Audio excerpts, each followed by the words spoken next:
بسم اللہ الرحمن الرحیم۔ میرے ساتھ اس وقت نشست میں ماسٹر ملک محبوب صاحب ہیں، اور ماسٹر صاحب اپنا ہمارے ٹیکسلر کی شان ہے، آن ہے، اور ان کا پبلک میں بہت زیادہ مقام بھی ہے، اور انہوں نے ایجوکیشن ڈپارٹمنٹ کو بھی بہت سے ٹائم دیے، مختلف ڈپارٹمنٹ میں رہے۔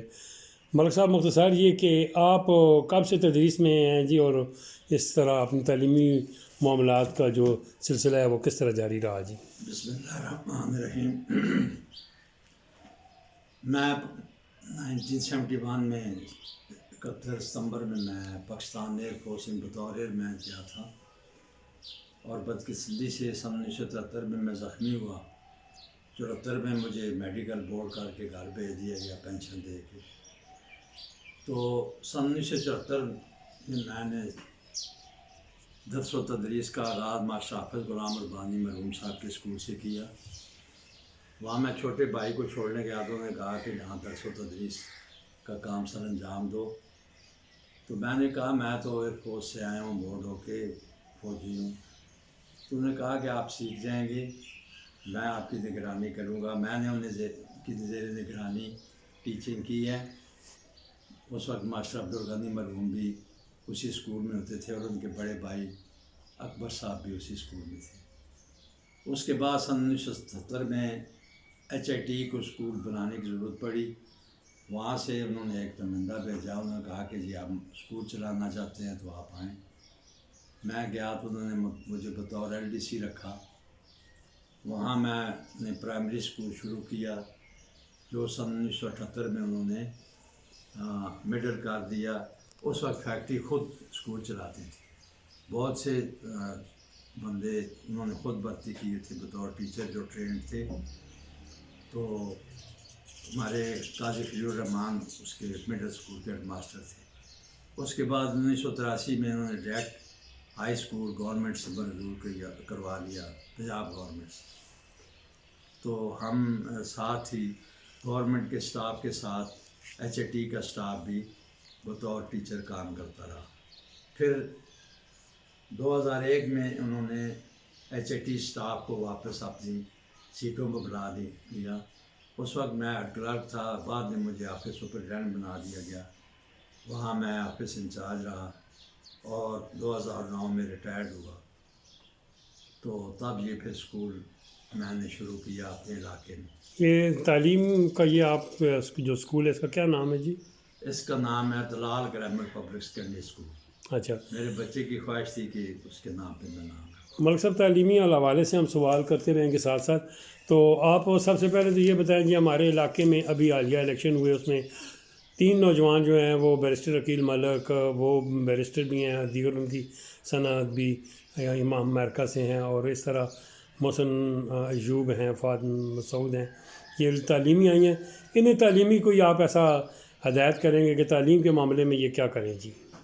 دے آر ویل لرنڈ پیپل۔ مجھے خوشی ہوئی ہے کہ ایسے لوگ آئے ہیں ہمارے علاقے میں۔ تو بات یہ ہے، تعلیم یافتہ ہونے کے ساتھ ساتھ ایک جذبہ بھی ہونا چاہیے۔ ادھر کسی نے خاص توجہ نہیں دی، صرف بلڈنگ بنا کے اسکول کو اپ گریڈ کرا دینا یہ کافی نہیں ہوتا۔ اس کے لیے یہ ہے کہ یہ ایک کمیٹی فارم کریں جس میں ریٹائرڈ ٹیچر، پروفیسر وغیرہ ہوں، وہ نگرانی کرے اسکولوں کی، کیونکہ جہاں جو ڈپٹی DO ہیں وہ اپنی کاوش کے مطابق بہتر کام کرتے ہیں، لیکن ہر اسکول کی چیکنگ مینیج کرنا بڑا مشکل کام ہے۔ کئی پرائیویٹ اسکول بھی انہیں دیکھنے ہوتے ہیں، تو اس کے لیے ان کے ساتھ یہ مدد بھی ہو جائے گی، اور پبلک اور سول سوسائٹی کا آپس میں کوآرڈینیشن بھی ہو جائے گا، اور تعلیمی حالت بہتر ہو جائے گی۔ ملک صاحب، دیکھا ہے یہ جو ایجوکیشن آفیسر ہوتے ہیں یہ جا کر پھر جو ایک پر ان کا ایک سرکل ہے اسی میں لے آتے ہیں اعلیٰ سے اعلیٰ تعلیم یافتہ کو۔ تو یہ آپ نے بہت اچھا کہا ہے کہ نیچے تعلیمی کمیٹی بنائیں، وہ تعلیمی کمیٹی کام کرے اور اس کی ہدایت کی روشنی میں یہ چلے تو بہتر رہے گا۔ بہت اچھے ملک صاحب، ٹیکسلا کے حوالے سے آپ کیا سمجھتے ہیں جی کہ اس کی کون کون سی ضرورتیں، یعنی کتنے کالج، کتنے سکول ہونے چاہیے؟ دیکھیں جی، کالج اسکول بلڈنگ کے لحاظ سے تو کمی ہو سکتی ہے، لیکن اس کو کور کیا جا سکتا ہے۔ اگر ایوننگ شفٹ بھی لگا دی جائے تو یہ اسکول کی حد تک تو کوئی مشکل کام نہیں ہے۔ ایوننگ سے اس سے یہ ہے کہ جو زیادہ پرائیویٹ اسکول ہم جیسے پیسے دے رہے ہیں اور گلیمرائز کر کے ایجوکیشن کو خوب کما رہے ہیں، اس سے بہتر ہے کہ اگر ایوننگ شفٹ لگے تو جو لوگ پرائیویٹ اسکولوں میں نہیں پڑھا سکتے، اتنی فیسیں نہیں دے سکتے، تو وہ شام کے وقت، شام کے اوقات میں اپنے یعنی سیکنڈ شفٹ شروع کرائی جائے گی. شروع کریں. تو ملک صاحب جو پہلے اسکولوں میں NLC ٹریننگ ہوتی تھی، اس سے جو بچے تربیت یافتہ ہوتے تھے وہ آگے جا کے کھیلوں میں بھی دلچسپی لیتے تھے اور معاشرتی برائیوں سے بھی دور ہو جاتے تھے. اس بارے آپ کیا کہتے ہیں جی؟ دیکھیں جی، فزیکل ایکٹیویٹیز بھی ہو جاتی تھیں. یہ بہت اچھا پروگرام تھا، غالباً بھٹو صاحب کے دور میں تھا. اس کے بعد یہ ختم کر دیا گیا. کالجز میں کم از کم ضرور ہونا چاہیے. بچوں کو بیسک ٹریننگ شہری دفاع کی بھی مل جاتی ہے اور انہیں بوقت ضرورت دفاع کے لیے آٹومیٹک اسلحہ چلانے کا بھی تجربہ ہو جاتا ہے اور انہیں پتہ لگ جاتی ہے. تو یہ بڑا بینیفیشیل کام ہے. ملک صاحب یہ آپ مختلف ایوارڈ یافتہ ہیں، آپ نے سرٹیفکیٹ اعزازات لے رکھے ہیں، تو آپ اپنا یہ سفر تعلیم کی طرف کیوں لے کے آئے؟ کہیں اور بھی تو جا سکتے تھے. میں ایئر فورس کی طرف سے ویلفیئر بہت اچھا نظام ہے. مجھے واہ فیکٹری سے بھی لیٹر آیا، آفر آئی. اس دوران چونکہ میری اپوائنٹمنٹ ہو چکی تھی اور جب چونکہ میں میڈیکلی بورڈڈ تھا، میں نے PF کالج سرگودا کے لیے بیسک اور جو ان کا ٹیسٹ تھا پاس کر لیا تھا اور 6 جنوری سن 74 کو میں نے PF کالج سرگودا جوائن کرنا تھا. لیکن اس سے کچھ دن پہلے یعنی 21 دسمبر سن 73 کو میری آنکھ زخمی ہو گئی اور مجھے بورڈڈ آؤٹ ہونا پڑا. اس کا میرے دل میں بڑا دکھ تھا، ڈپریشن تھا. تو جب میں نے مشاور صاحب کے اسکول میں شروع کیا تو مجھے بڑا ذہنی سکون ملا. اس دوران اللہ نے مجھے موقع دیا. HIT میں نے پرائمری اسکول شروع کیا تو مجھے بڑا سکون ملا. میں وہ اپنی بیماری، وہ اپنا نقصان بھول گیا اور میں نے بچوں کو وہاں جو ایکس آرمی کے لوگ تھے، جہاں دوبارہ سویلین بھرتی ہوئے تھے، ان کے بچوں کو کیڈٹ کالجز کی تیاری کرائی، جس میں میکسیمم لوگ جو ہے نا آرمی آفیسر ہیں، ایئر فورس میں ہیں، آرمی میں ہیں، نیوی میں ہیں، اور بڑے احترام سے آج تک بھی مجھے یاد کرتے ہیں. ملک صاحب آپ کی وہ تنظیم افسامہ جو تھی وہ یہ کیسی چل رہی ہے جی؟ یہ اس کے برال خان صاحب صدر ہیں.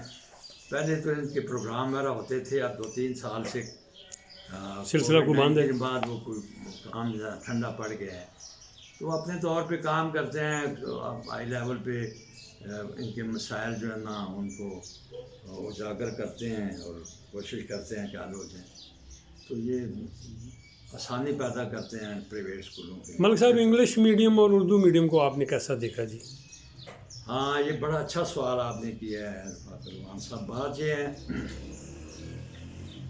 میڈیم کوئی بھی ہو، بات ہے تعلیم کی. تعلیم کسی زبان میں بھی دی جا سکتی ہے.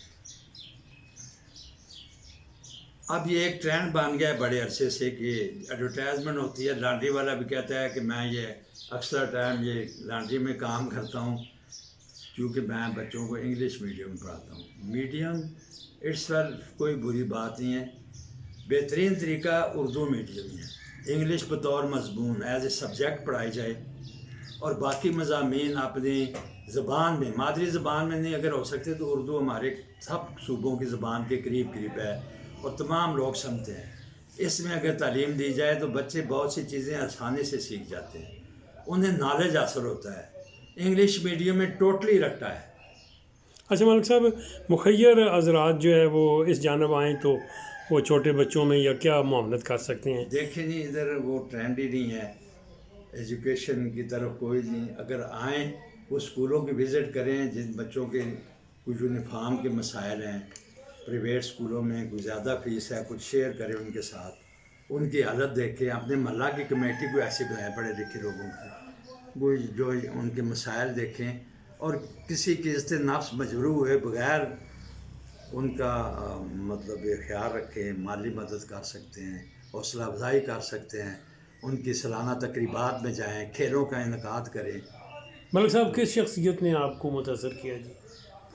میں ہمیشہ جس شخصیت سے متاثر ہوں وہ زیادہ ذہین لوگ میں کسی کی عمارت سے متاثر نہیں ہوتا. مجھے سب سے زیادہ متاثر کیا ماشاء حافظ غلام ربانی نے تدریسی لحاظ سے. انہوں نے اس وقت روح کی ترتیب بدلی جب کسی کے ذہن میں بھی یہ بات نہیں تھی کہ رٹا بھی ایک آنے والا ہے. روح کی ترتیب اس طرح کہ بغیر نقطے والے الفاظ علیحدہ، پھر ایک نقطے والے، دو نقطے، اور فونولوجی طریقے سے انہوں نے اردو کی تدریس شروع کی. میں نے مجھے فخر حاصل ہے کہ میں نے ان کی زیر نگرانی ان سے سیکھا، اور میں نے ان کی اسی چیز کو مد نظر رکھتے ہوئے بک لکھی جو آل پاکستان فرسٹ آئی ہے، اور میں الحمدللہ آل پاکستان فرسٹ ایوارڈ ہولڈر ہوں. ماشاء اللہ جی. تو ملک صاحب کوئی ایسا خوبصورت شعر سنائے نا جی جو شعر آپ کو بہت زیادہ اچھا لگا ہو جی. وہ بات یہ ہے کہ قومی اتفاق و اتحاد کے لیے یہ علامہ اقبال کا شعر بچا بہت اچھا ہے کہ ربط قائم فرد قائم ربط ملت سے ہے، تنہا کچھ نہیں، موج ہے دریا میں اور بیرون دریا کچھ نہیں. سب کو آپس میں ایک تعاون کرنا چاہیے. یہ معاشی تفاوت کی وجہ سے کسی کو اپ ڈاؤن نہیں سمجھنا چاہیے، اور کسی سماجی لحاظ سے بھی کسی کو ڈاؤن نہیں سمجھنا چاہیے. سب عظیم لوگ ہیں، بڑے بڑے ٹیلنٹڈ لوگ میں نے دیکھے ہیں، وہ پروفیشنل لوگوں کے بچے ہیں جو آج اعلیٰ عہدوں پہ فائز ہیں اور قوم و ملک کی خدمت کر رہے ہیں. ملک صاحب میری تحریر کو کیسا پایا جی؟ آپ کی تحریر آپ ماشاء اللہ دیکھیں، میں نے آپ کی بہت سے کالم پڑھے ہیں. آپ نے جو لوگ پہلے مؤذن تھے پرانے، ان کے بارے میں بھی آپ نے لکھا ہے کہ یہ کیسے لوگ تھے. تو ایک نئی نسل کے لیے یہ آگاہی ہے. ہمیں تو پھر کچھ شد بدھ ہے کہ ایسا ہوتا رہا ہے، تو نئی نسل اس سے آگاہی حاصل کرتی ہے کہ ہمارے پہلے آباء و اجداد جو اس ٹیکسلا کے لوگ تھے، عظیم تھے، وہ کیسے تھے. تو وہ بہت سنسیئر لوگ تھے، بہت نیک تھے، با کردار تھے، مہمان نواز تھے، عزادار تھے. اب بھی وہی روایات ہیں ٹیکسلا میں، اب بھی وہی چیزیں ہیں، لیکن افراتفری کی وجہ سے نظر نہیں آتی. ملک صاحب یہ نوجوان جو نسل چلی گئی ہے جی بالکل فیس بک پر اور اپنی کو توانائیاں ضائع کر رہی ہے، روزانہ فکر کس کیا، لوگوں کی دل آزاری کر رہی ہے. سیاست کیا چیز ہے؟ سیاست جیسی ایک چیز کے لیے ایک دوسرے کو برا بھلا کہہ رہے ہیں جی. سیاست دیکھیں آپ کی کوئی ہدایت عبادت کیا ہے کریں؟ اگر آپ لوگوں کی بہتری کے لیے کریں. ہمارے ہاں بدقسمتی یہ ہے کہ سیاست کو دشمنی کا رنگ دیا جاتا ہے، اور پھر یہاں تک ہوا ہے کہ قتل و غارت بھی ہوئی ہے. ووٹوں کی وجہ سے خاندانوں میں عداوتیں بنی ہیں، بہت بڑے جھگڑے پیدا ہوئے ہیں. تو یہ نہیں ہونا چاہیے.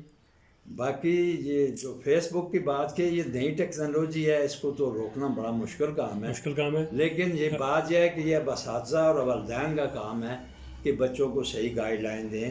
یہ ایک انفارمیشن ہے، کسی میں کوئی ٹک ٹاک ہے، لطیفہ ہے، میں تو اس کے کبھی قریب نہیں گیا.